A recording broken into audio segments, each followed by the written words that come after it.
Anna. He'll be one of those questioning Facebook CEO Mark Zuckerberg on Tuesday. Welcome to Face the Nation, Senator. Thank you.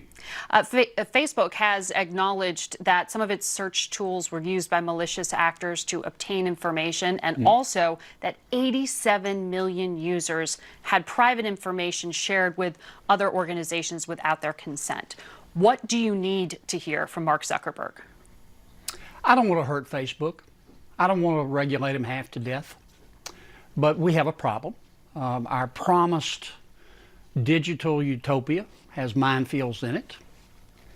Mr. Zuckerberg has not exhausted himself being forthcoming. We had one hearing.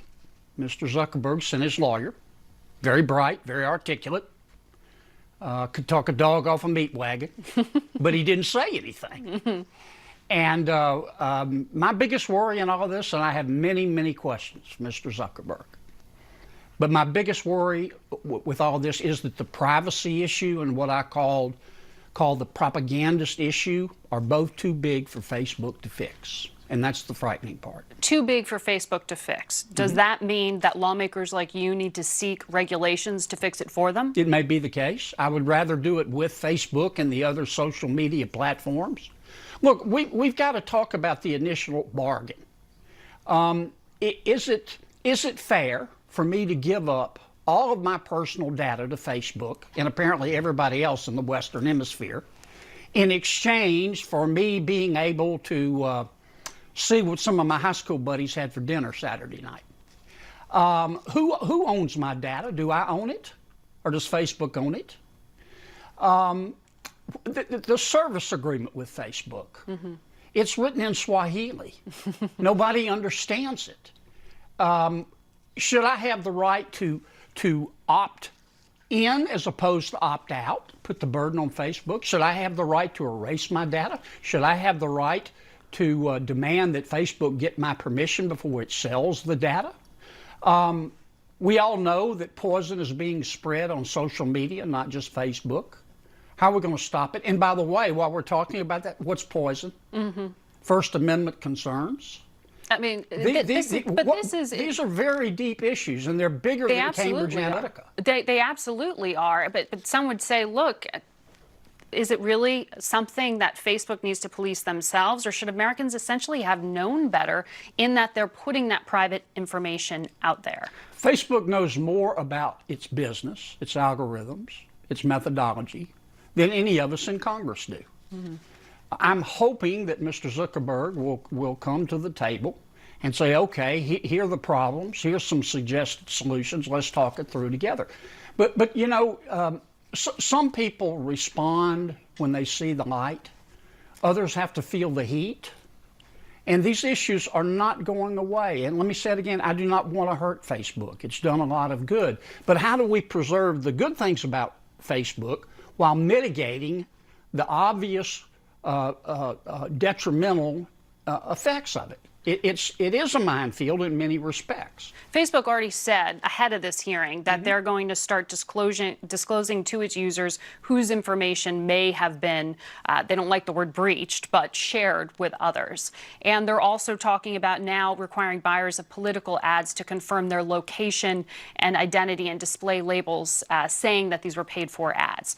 What do you think of that kind of proactive action? I think it's a start, but the first question that Mr. Zuckerberg needs to ask is, does he really know who's running ads on his platform? He doesn't. Facebook's lawyer said they have 500,000 unique advertisers a month. I think that's probably wrong. It's probably much more.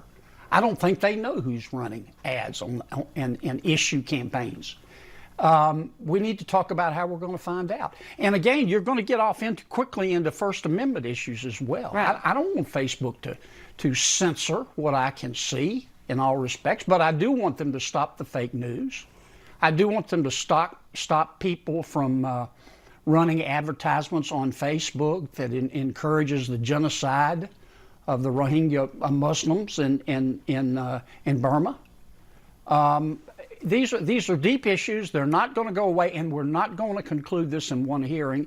And I hope that Mr. Zuckerberg will be forthcoming and frank. forthcoming and frank? And if he's not, what happens? Well, we can do it the easy way or the hard way. I do not want to regulate Facebook half to death. But we do have two major problems we've discovered. One is the privacy issue, and the other is the propagandist issue. Now, Facebook needs to talk with us, frankly, about how we can fix that. And if it doesn't know how to fix it, which is my biggest worry, it needs to be very frank in that regard, too. I want to also ask you about EPA Administrator Scott Pruitt. The president seems to have given him a pass in a tweet yesterday signaling that he's okay with some of these reports about government spending run amok and these other allegations of ethical violations. What do you think? Well, Mr. Pruitt and other members of the president's cabinet, I would say ethics matter, impropriety matters, the appearance of impropriety matters. To the extent that you are, stop acting like a chucklehead, stop the unforced errors, stop leading with your chin. If you don't need to fly first class, don't. Don't turn on the siren on your SUV just to watch people move over. You represent the President of the United States. All of this behavior is juvenile. It's distracting from the business that we're trying to do for the American people. Should he keep his job? And, well, that's going to be up to the president. I know what I would do if I were Mr. Pruitt. I would call a press conference tomorrow. And I would say, okay, let's talk about your criticisms of me. Well, he did give some interviews this week. Yeah, but I would do a full-blown press conference and say, okay, here are your criticisms. That's fair. I'm going to stop doing it. Here's what I think is not fair. But these people are hurting the president, and I'm not saying he's not a good person, but the appearance of impropriety matters, and you can't put lipstick on this pig. For you, though, the president and certainly Scott Pruitt have alleged that all of this is just politically motivated by environmentalists who don't like his deregulation. Some of it is, but all of it isn't. I mean, he either travels with 20 security folks or he doesn't. He either flies first class every single time or he doesn't. I don't know whether the allegations about his apartment are true or not. They don't look good. Why do you want, in his position, why do you want to rent an apartment from a lobbyist, for God's sake? Stop leading with your chin. Now, these are unforced errors. They're stupid. There are a lot of problems we can't solve, but you can behave. I don't mean to denigrate Mr. Pruitt, but doggone it, he represents the President of the United States, and it is hurting his boss, and it needs to stop. Senator Kennedy, thank you for coming on Face the Nation. We'll be back in